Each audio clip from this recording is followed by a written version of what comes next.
Okay, student, we have started topic defects in solid in my last video. So it is second part of the topic defects in solid. Till now we have covered what are defects in solid, any deviation from regular ordered arrangement of particle in case of lattice of crystalline solid is called defect in solid. It is of two types depending on magnitude. Means if it is the defect or deviation is only at few points in the lattice, then it is called point defect. And if the defect is not at only few points but it is through entire row of the particles, then it is called a line defect. But in our syllabus only point defects are there, so we are going to discuss those. I told you that there are three types of point defects in crystalline solids. These are stoichiometric defects, non-stoichiometric defects and impurity defects. Stoichiometric defect वो हैं जिनमें ratio of different types of particle change नहीं होता है, formula lattice का change नहीं होता है पार्टिकल्स के, इसमें डेविएशन फ्रॉम ऑर्डर्ड अरेंजमेंट से. Non stoichiometric, stoichiometry means ratio of different type of particle. Non-stoichiometry means that stoichiometry is affected. Formula changes means ratio of different type of particles changes. Impurity defect due to presence of particles other than the particles of a particular substance, then it is called impurity defect. So in our stoichiometric defect, further these are of in two different types of solids. Non-ionic solids, neutral particles से बने जो, ionic solids which are made up of cation and anion. In non-ionic we discuss two types of point defects. These are vacancy defects which are due to missing out of some particle from the lattice. They result in decrease in the density. Interstitial defects that are due to presence of particles in the interstitial site. So extra particle are present in the interstitial site, so it increases the density. In case of ionic solid, we discuss two type of defects, Schottky defect and Franklin defect. Schottky is vacancy type. Here equal number of cation and anion are missing, so that electrical neutrality is maintained. Stoichiometry of the ionic solid is maintained. It is vacancy, so it leads to decrease in the density of that solid or lattice. It was found in substances, generally in alkali halides, where the size difference is small between cation and anion and coordination number is high. On the other hand, Franklin defect is dislocation type of defect, means here the particle does not lose the lattice but it just get displaced from lattice point to the interstitial site. So dislocation of particle from main point to the interstitial is only there. No loss of particle, no loss of mass, so density remains the same. So we discussed already about these. Today we are going to discuss about non-stoichiometric defects. Non-stoichiometric, as I told you, क्या होते हैं non-stoichiometric defects? These are the defects जिनमें stoichiometry of the ionic substance is not retained, means when defect is produced it causes change in the ratio of different type of particles present in that ionic solid, and formula is also changing.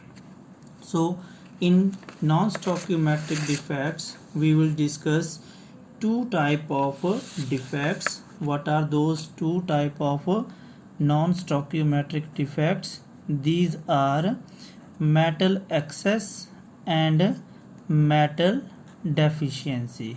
So non-stoichiometric defects, as I already told you, these are those point defects which causes change in the stoichiometry of the substance, means change in the ratio of different type of particles or ions in case of substances. So these are of two type.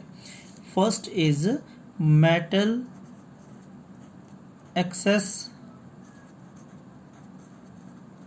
defect. Now what is metal excess defect? इसको समझेंगे. Metal क्या बनाता है ionic substances में? Cation, और non metal बनाता है anion. So in ionic solids non stoichiometric defect जिसमें ratio of cation becomes more due to this defect, as compared to anion, then it is called metal excess defect. Opposite to this क्या हो जाएगा फिर? metal deficiency defect. So name itself suggests what is metal deficiency, जिसमें आपके पास जो metal ion का number है as compared to anion it becomes lesser. So ratio of cation decreases as compared to anion in case of metal deficiency defect. तो इन दो defects को हमने थोड़ा डिटेल में करना है. कौन कौन से? एक है मेटल एक्सेस डिफेक्ट और दूसरा है metal deficiency defect. Now there are two ways to produce metal excess defect. So these are further of two type. एक वो केसेस जहाँ पर मेटल आयन तो उतने ही रहे बट जो एनायन है वो कम हो जाए. मीन जो लैटिस पॉइंट में से एनायन कुछ अपनी पोजीशन छोड़कर लैटिस से बाहर चले जाए तो अपनी जगह एनायन क्या क्रिएट करेगा? एक anion vacancy. So how a metal excess defect here is produced? It is produced due to anion vacancy. The cause of metal excess is here anion vacancy. Now on the other hand, second one is where an extra metal ion is present. So when extra metal ions are present, now where they can be present? Lattice points are already occupied, so in interstitial voids. Interstitial sites or voids. So once again, metal excess defect जिसमें metal ion का ratio बढ़ जाए as compare to anions. दो तरीके होते हैं इसके लिए. एक है कि एनायन की वैकेंसी हो जाए, एनायन वहाँ से निकल जाए तो अपने आप नेचुरली मेटल आयन का रेशियो प्लस हो जाएगा. और दूसरा है एक्स्ट्रा कैटायन प्रेजेंट हो in case of lattice. Means lattice point already cations हैं but additional metal ion are present in the interstitial sites, then it will be metal excess due to extra ions in interstitial sites. So now this again very important topic, that how metal excess in detail now we are going to do. So first is metal excess defect due to anion vacancy. So some important questions are related to this topic that also we will cover simultaneously. सबसे पहले how it is produced. So I told you what it is. I already told you what metal excess defect due to anion vacancy is. How it is produced. Second thing is that. So how to produce it? By heating metal salt in presence of metal vapors. हम किसी metal salt को उसमें जो metal ion present है उसके metal atom vapours की presence में heat करके प्रोड्यूस करते हैं. तो यहाँ थोड़ा सा समझेंगे इसके लिए. जैसे हमारे पास ये एक सॉलिड है NaCl, हमने इसमें metal excess defect due to anion vacancy create करना है. तो हमें क्या करना पड़ेगा? NaCl को sodium vapour means gaseous state में उसकी प्रेजेंस में हीट करना है. Suppose these are many sodium vapours and this is sodium chloride lattice. हम सोडियम वेपर की प्रेजेंस में इसको हीट करेंगे. इससे क्या होता है? कुछ क्लोराइड आयन जो है वो अपनी पोजीशन को छोड़कर सरफेस पर आ जाते हैं. अब सरफेस पर क्या है? Sodium atom. उनके पास आ गए क्लोराइड आयन. जहाँ से क्लोराइड आयन आएगा वहाँ पे क्या छोड़ जाएगा? एक वैकेंसी. तो जो सरफेस पर आएगा तो सोडियम में से एक इलेक्ट्रॉन उस एनायन की वैकेंसी पर चला जाएगा और सोडियम कैटायन बन जाएगा और ये सरफेस पर NaCl नए पॉइंट पे बन जाएंगे। नाउ इन द लैटिस क्या हुआ, पूरे लैटिस में जहाँ से एनायन क्लोराइड आयन निकल गया वहाँ वैकेंसी थी और वहाँ पे आ गया एक free electron. So this is how metal excess defect due to anion vacancy is created. Once again, how it is created? By heating metal salt in presence of metal vapors. So similarly, अगर आपने metal excess defect produce करना है KCl crystal में, potassium chloride में, तो आपको इसको potassium के वेपर्स में हीट करना है। अगर आपने लिथियम क्लोराइड उसमें प्रोड्यूस करना है metal excess defect due to anion vacancy, तो इसको आपको लिथियम के वेपर्स की प्रेजेंस में हीट करना पड़ेगा। So we can see here like this, जब हम NaCl सॉल्ट जो वाइट होता है प्योर NaCl, अगर उसमें कोई डिफेक्ट ना हो तो उसको हम हीट कर रहे हैं सोडियम वेपर की प्रेजेंस में, तो जो नया NaCl बन रहा है वो येलो कलर का हो जाएगा ड्यू टू डिफेक्ट। क्यों, वो आपको एक्सप्लेन करूंगा मैं। ऐसे ही आपके पास पोटाशियम क्लोराइड को अगर हम पोटाशियम के एटम्स के वेपर्स के जो हैं उनके प्रेजेंस में हीट करते हैं तो जो KCl क्रिस्टल है उसमें वायलेट कलर आ जाता है। ऐसे ही लिथियम क्लोराइड को अगर आप लिथियम वेपर की प्रेजेंस में हीट करते हैं तो लिथियम क्लोराइड में पिंक कलर आ जाता है। तो यही यहाँ से क्वेश्चन होता है, what happens when sodium chloride is heated in presence of sodium vapours, what happens when KCl is heated in presence of potassium vapors।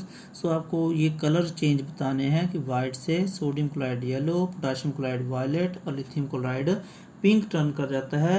White happens so due to development of metal excess defects by anion vacancy. Now ये very important समझना है, anion vacancy बार बार जो term use की मैंने उसका क्या role है यहाँ पर। तो आपके पास ये प्योर सोडियम क्लोराइड का एक क्रिस्टल रिप्रेजेंट कर रहा है डायग्राम। ब्लू जो आपके पास सर्कल हैं वो क्लोराइड आयन है और जो रेडिश है वो आपके पास सोडियम आयन है। तो इस केस में एक नॉर्मल जो परफेक्टली ऑर्डर्ड लैटिस है उसमें आपके पास इस तरह अरेंज्ड होते हैं सभी जगह। जब हमने इसको सोडियम एटम की प्रेजेंस में हीट किया तो एक क्लोराइड आयन अपनी पोजीशन छोड़कर सरफेस पर चला गया। This anion left its main position in the lattice and moved to the surface. At the surface, this chloride ion, it reacts with sodium atom. This sodium loses one electron and changes to sodium ion and both react. Now what happened to this electron? This electron moves into the lattice and occupy the anion vacancy. So this is how anion vacancy is created. Chloride has moved outside, so this lattice will have now more sodium ion as chloride ion left. So like this, at many different points chloride ions may come out, and in place of those anion vacancies free electrons will be there. This free electron changes the properties. ये जो आपके पास free electron है यहाँ पर, it is called F center। तो very important definition आती है, what are F centers in lattices? And F center is a free electron occupying anion vacancy. From where this is German language Fabre word. Fabre means color, तो उस वहाँ से लिया गया है ये word F center। Fabre means color, क्योंकि ये जो फ्री इलेक्ट्रॉन है they provide characteristic colour to these crystalline solid. जैसे सोडियम क्लोराइड येलो हो गया, पोटाशियम क्लोराइड पिंक हो गया, आपका वायलेट हो गया, और आपका लिथियम क्लोराइड पिंक हो गया था। तो वो रीज़न क्या था, उस क्रिस्टल लैटिस में जहाँ जहाँ से एनायन निकले हैं वहाँ पर फ्री इलेक्ट्रॉन्स ऑक्युपाई कर लेते हैं जगह, और ये फ्री इलेक्ट्रॉन फिर एनर्जी एब्जॉर्ब करते हैं वाइट लाइट से और एक्साइट कर जाते हैं हायर स्टेट में। जब ये वापस टर्न करते हैं तो कलर एमिट करते हैं। तो means to say what is the cause of change of white salt into pink, yellow और violet on heating in presence of respective metal vapours, formation of these F centres. तो definition क्या होगी F centre की, free electrons occupying anion vacancies in ionic salts. तो metal excess है, anion के बाहर जाने से हुआ, वहाँ एनायन वैकेंसी क्रिएट हुई, एनायन कम हो रहे हैं तो नेचुरली कैटायन का रेशियो बढ़ जाएगा। तो एक प्रोड्यूस कैसे होगा, जब हम किसी मेटल सॉल्ट को उसके मेटल एटम्स मींस वेपर्स की प्रेजेंस में स्ट्रांगली हीट करते हैं। तो ये तीनों एग्जाम्पल आपको दिए हुए हैं बुक में। इन तीनों के कलर्स आपने याद रखने हैं और रीज़न याद रखना है कि कैसे कलर आता है, एप सेंटर क्या है, उसकी डेफिनेशन क्या होती है। तो ये इम्पोर्टेंट पार्ट था इसका। सेकंड आपके पास है metal excess defect due to presence of extra metal ions. So second is metal excess defect but not due to anion vacancy but due to presence of extra cations in interstitial sites. So नाम से clear है यहाँ पर कि जब आपके पास किसी crystalline solid में जहाँ पर ऑलरेडी आपके पास एक परफेक्ट क्रिस्टल है, उसमें अगर आपके पास इंटरस्टिशियल साइट में, जैसे आपके पास मान लो ये कोई भी आयनिक सॉलिड है, ब्लू वाले जो आपके पर्पल कलर के जो आपके पास कैटायंस हैं और रेड वाले एनायंस, ये एक ऑर्डर्ड अरेंजमेंट है, कोई डिफेक्ट नहीं है। बट कुछ एक इसमें अगर कैटायन जो आपके पास इंटरस्टिशियल साइट्स में एक्स्ट्रा प्रेजेंट होंगे, then they will make it to have metal excess defect. Now cause of metal excess defect is presence of extra ions in the interstitial sites. How it can be produced now? Again, by heating some of the solids, crystalline solids, we can produce metal excess defect. Like one example is of zinc oxide. Now it's again very important. Here question comes, first we see how it is produced here. So when zinc oxide solid white crystals are strongly heated, then what happen, some of the oxide ions lose their electrons and change into oxygen gas. So oxygen gas leaves the crystal lattice. Suppose this is zinc oxide, आपने heat किया इसको, कुछ जगह से जो oxygen के anion थे वो ऑक्सीजन गैस की फॉर्म में लीव कर गए, जो इनके इलेक्ट्रॉन रिलीज हुए वो इनकी वैकेंसी जगह रहेंगे। और अब यहाँ पर क्या हुआ, आपके पास जिंक आयन जो होते हैं दे मूव टू दी, यहाँ पर आपके पास आ जाएंगे Zn2 पॉजिटिव आयंस। सो यहाँ पर आपके पास Zn2 पॉजिटिव आयन कहाँ पर आएंगे, इंटरस्टिशियल साइट, क्योंकि they can not come on the place of oxide ions. So loss of oxygen हुआ, उसकी वजह से एक्स्ट्रा Zn2 पॉजिटिव आयन इसमें आपके पास प्रेजेंट हो जाते हैं और इससे जिंक ऑक्साइड की प्रॉपर्टीज़ चेंज करती हैं। मींस वाइट से जब ZnO को जिंक ऑक्साइड को स्ट्रांगली हीट करते हैं तो ये येलो कलर में चेंज आ जाता है। वाई, अगेन जो फ्री इलेक्ट्रॉन इसमें Zn ऑक्साइड में बनते हैं दे provided, also it becomes paramagnetic, because free electron है दे प्रोवाइड मैग्नेटिज्म, तो उससे ये पैरामैग्नेटिज्म भी आ जाती है। थर्ड, इलेक्ट्रिकल कंडक्टिविटी भी इंक्रीज होती है, because free electrons can move on under the influence of applied current. So once again, metal excess defect due to extra metal ions in आपके पास कौन सा, ये इंटरस्टिशियल साइट्स।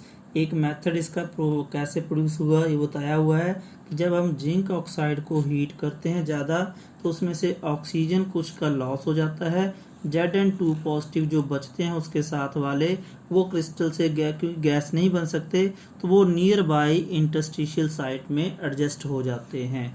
तो बाकी जगह पे तो जिंक ऑक्साइड लेवल में है, जहाँ से ऑक्सीजन बाहर चली गई है उसके साथ के जो जिंक एटम होंगे वो इंटरस्टिशियल साइट में पोजीशन ऑक्युपाई करते हैं।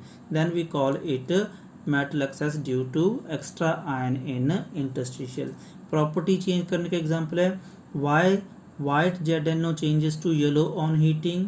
तो आपको एक्सप्लेन करना है, इस इक्वेशन को लिखना है कि उसमें से ऑक्सीजन जाने की वजह से फ्री इलेक्ट्रॉन प्रोड्यूस होते हैं जो उसको येलो कलर प्रोवाइड कर देते हैं।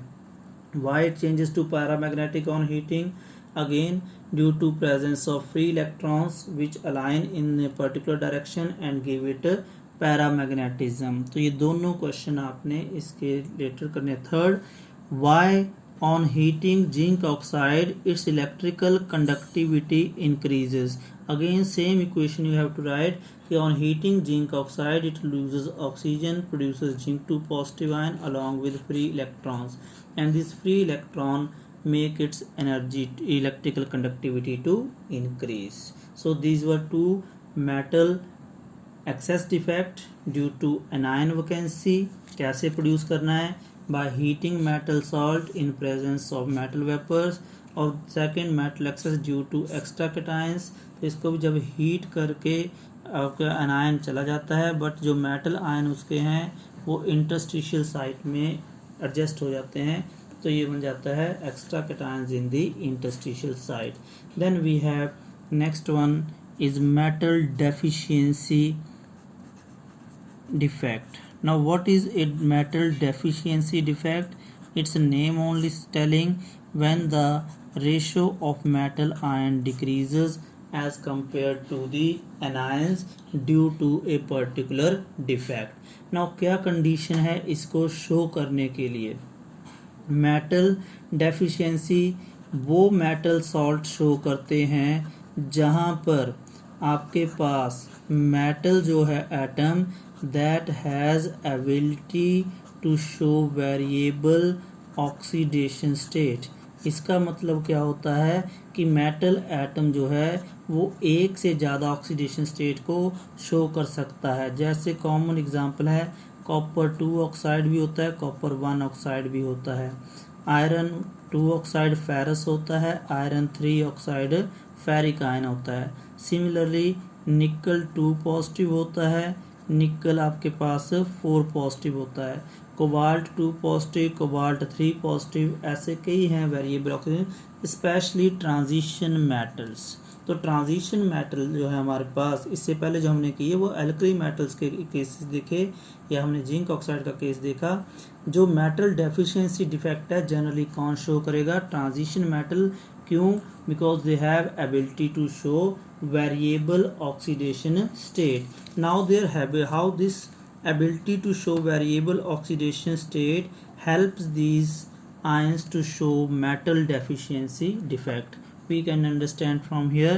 suppose A जो है आपके पास पार्टिकल ये मेटल आयन है और जो रेड वाले सर्कल है आपके पास वो आपके पास एनायन है। now यहाँ पर A एक ट्रांजिशन मेटल है, डी ब्लॉक एलिमेंट है जिसकी एबिलिटी है कि ये A पॉजिटिव और A2 पॉजिटिव दोनों ऑक्सीडेशन स्टेट एग्जिबिट कर सकता है। तो in this case metal deficiency defect at certain points the particle is missing out from their position, जिससे मेटल आयन का नंबर कम हो जाता है और इलेक्ट्रिकल न्यूट्रलिटी मेंटेन करने के लिए एडजेसेंट मेटल आयन जो है वो एक्स्ट्रा ऑक्सीडेशन स्टेट बियर कर लेता है ताकि जो एक पॉजिटिव चार्ज का लॉस हुआ वो यहाँ पर रिकवर हो जाएगा, जिससे क्या होगा? Whole of the lattice will remain electrically neutral.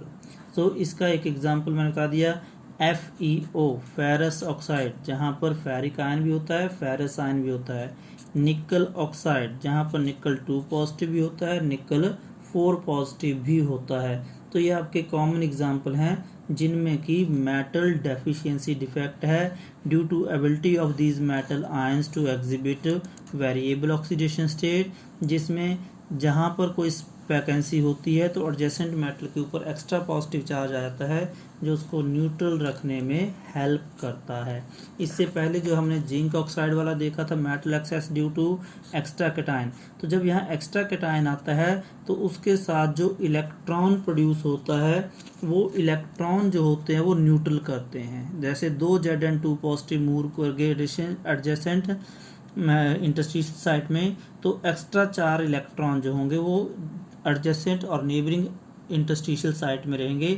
पूरा का पूरा सॉल्ट जो है वो आपके पास या क्रिस्टल लैटिस वो इलेक्ट्रिकली न्यूट्रल रहेगा। So this was about the metal deficiency and metal excess defect. Last one is impurity defect. So name only suggest that कि in case of impurity defect some metal lattice is there at certain position in place of the regular metal ion, some other metal ions occupy position. So for example, जैसे आपके पास sodium chloride में strontium chloride आ जाता है as impurity, some time magnesium chloride आ सकता है इम्प्योरिटी, तो यहाँ पर क्लोराइड तो सेम है बट मेटल आयन क्या हो जाएगा आपके पास डिफरेंट। तो मान लो एक लैटिस साइट पर स्ट्रोंशियम आयन आ गया Sr2 पॉजिटिव, तो वो 2 जगह के सोडियम आयंस को रिमूव करेगा क्योंकि इलेक्ट्रिकल न्यूट्रलिटी मेंटेन करनी है। तो 2 जगह से जब सोडियम जाएंगे, एक जगह को स्ट्रोंशियम ने फिल कर दिया, एक वैकेंसी खाली रह जाएगी, एक होल रह जाएगा। तो इसके रिलेटेड एक न्यूमेरिकल भी है। तो आपको क्या रिलेशनशिप समझना है यहाँ पर कि जब सोडियम क्लोराइड क्रिस्टल में स्ट्रोंशियम आयन एज इम्प्योरिटी आते हैं तो जितने स्ट्रोंशियम एटम आएंगे उतने होल क्रिएट होंगे, क्योंकि एक स्ट्रोंशियम आयन 2 सोडियम आयन को रिप्लेस कर रहा है बट उनमें से एक को तो वो खुद ऑक्यूपाई कर रहा है जगह को, तो होल कितने होंगे 1। अगर 10 स्ट्रोंशियम आयन है तो 10 होल क्रिएट होंगे।